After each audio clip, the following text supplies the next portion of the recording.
a lot of people always ask me, how did you get into politics? And I really say it, like anything, it just kind of fell into my lap for just by my abilities. So when my kids were younger, I was always asked to be room mom, to be cheer mom, to be swim mom.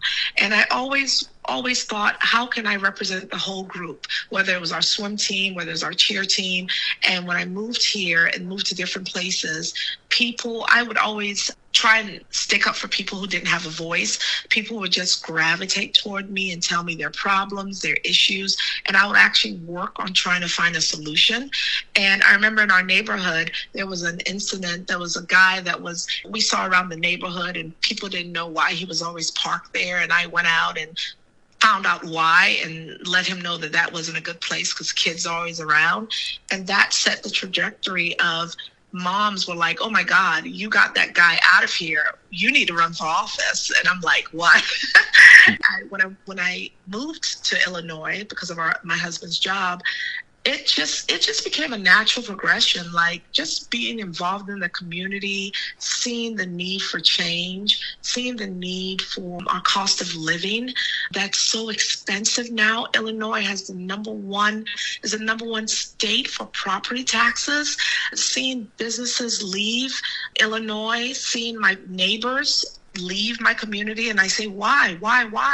And it's the cost of living, whether it's gas prices, whether it's our property taxes, whether it's healthcare.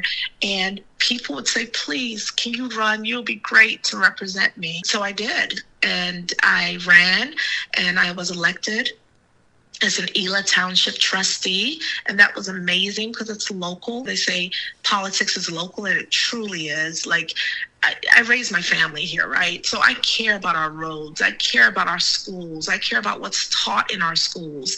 I care about my neighbors. I care about our pets.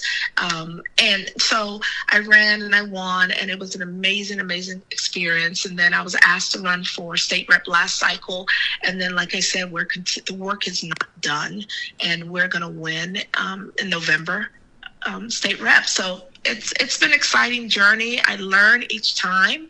I always say you either lose or you learn, and you either win or you learn. Right, sorry. I know what you meant. And for me, it's every question. And I do this again. My Six Sigma mentality is, what's the learning? What can I learn? What can I do better?